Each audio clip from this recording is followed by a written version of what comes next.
انسان کی زندگی میں رشتوں کی بڑی اہمیت ہوتی ہے۔ انسان رشتوں کے بغیر مکمل نہیں ہوتا۔ جہاں کئی رشتوں سے دکھ ملتے ہیں وہیں انسان کو ان رشتوں سے خوشی بھی ملتی ہے۔ رشتوں سے کنار کشی کرنا نہ صرف اپنے ساتھ بلکہ دوسروں کے ساتھ بھی زیادتی ہے۔ زندگی کی خوبصورتی رشتوں کی بدولت ہے۔ انسان کی سب سے بڑی ضرورت انسان ہے۔ اگر انسان خوش ہو تو اس کو اپنی خوشی کو بڑھانے اور غم کم کرنے کے لیے ایک انسان کی ضرورت ہوتی ہے۔ اپنی کامیابی دکھانے کے لیے انسان کو انسان کی ضرورت ہوتی ہے۔ انسان جب گرتا ہے تو اسے انتظار ہوتا ہے کہ کوئی اس کا ہاتھ پکڑ لے اور اسے اٹھا لے۔ رشتوں کے بغیر انسان نہیں رہ سکتا۔ ایک تحقیق کے مطابق جن لوگوں کی عمر زیادہ ہوتی ہے وہ اپنے رشتوں کو نبھانا جانتے ہیں۔ جس طرح انسان کو آکسیجن کی ضرورت ہوتی ہے اسی طرح انسان کو رشتوں کی بھی ضرورت ہوتی ہے۔ انسان رشتوں کو بنانا، نبھانا اور ان کو لے کر چلنا بچپن ہی سے اپنے بڑوں کو دیکھ کر سیکھتا ہے۔ انسان آنکھ کھولتا ہے تو سب سے پہلے ماں بیٹے کا رشتہ، باپ بیٹے کا رشتہ، بہن بھائی کا رشتہ، دادا دادی اور نانا نانی کا رشتہ بنتا ہے۔ شادی سے پہلے بہت سے رشتے بن چکے ہوتے ہیں۔ جو لوگ رشتے بنانے اور نبھانے میں بیمار ہوتے ہیں ان کے پاس رشتوں کے حوالے سے بہتر مثالیں نہیں ہوتی۔ رشتے کے حوالے سے اگر کسی لڑکے کو دیکھنا ہو تو سب سے پہلے دیکھے کہ اس کا اپنی ماں اور بہن کے ساتھ کیسا رویہ ہے۔ اسی طرح اگر لڑکی کو دیکھنا ہو تو سب سے پہلے یہ دیکھے کہ اس کا اپنے باپ اور بھائی کے ساتھ کیسا رویہ ہے۔ کسی قربانی کے بغیر نہ کوئی رشتہ بنتا اور نہ ہی بچتا ہے۔ یہ قربانی پیسوں، جائیداد اور وقت کی ہو سکتی ہے۔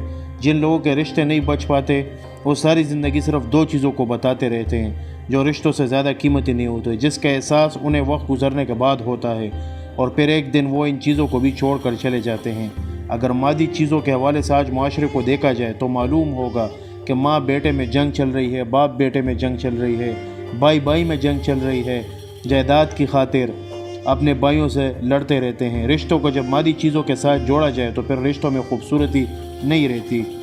ہم میں سے ہر کسی کو کبھی کبھی ان رشتوں پر غور کرنا چاہیے اور یہ دیکھنا چاہیے کہ وہ کدھر جا رہے ہیں۔ کہیں ایسا تو نہیں کہ اپنے ہی سب سے زیادہ پرانے بننے والے ہیں، کہیں ایسا تو نہیں کہ اپنے دشمن بننے والے ہیں۔ جس طرح مال، خوشی اور غمی کی کمیٹیاں ہوتی ہیں اس طرح رشتوں کی بھی کمیٹیاں ہوتی ہیں۔ بعض اوقات انسان رشتوں کو خراب کرتے ہوئے اتنا خراب کر لیتا ہے کہ پھر واپسی ممکن نہیں رہتی۔ لہٰذا اس سے پہلے کہ زیادہ وہ گزر جائے اپنے رشتوں کا جائزہ لیں۔ میاں بیوی کا رشتہ دنیا میں سب سے خوبصورت رشتہ ہے، لیکن جدید دور میں میاں بیوی ایک دوسرے کو وقت نہیں دیتے، ایک دوسرے کے ساتھ بات چیت نہیں کرتے، اپنی روٹین میں اس قدر مصروف ہیں کہ ایک دوسرے سے بات کرنا، ایک دوسرے کو سمجھنا، سمجھوتا کرنا بھول گئے ہیں۔ غلطی کرنے میں کوئی مضائفہ نہیں، لیکن غلطی سے نہ سیکھنا بہت بڑی غلطی ہے۔ زندگی کا ایک پرچہ نہیں ہے بلکہ کئی پرچے ہیں۔ ایک پرچہ یہ کہ آپ باپ کتنے اچھے ہیں، ایک پرچہ یہ کہ آپ شوہر کتنے اچھے ہیں، ایک پرچہ یہ کہ آپ داماد کتنے اچھے ہیں، ایک پرچہ یہ کہ آپ دوست کتنے اچھے ہیں، اور ایک رشتہ یہ کہ آپ بیٹے کتنے اچھے ہیں۔ ان رشتوں کو میں کم از کم 50% سے زیادہ نمبر ہونے چاہیے، تب بھی بندہ اچھے انسان کہلانے کے قابل ہوتا ہے۔ بعض اوقات کچھ رشتوں کو تجدید کی ضرورت ہوتی ہے۔ انسان کی بدقسمتی یہ ہے کہ بعض اوقات جب وہ اپنے پیاروں کو گلے لگانے اور رشتوں کی تجدید کے لیے پیچھے مڑتا ہے تو اتنا وہ گزر چکا ہوتا ہے کہ کوئی رشتہ سلامت نہیں رہتا۔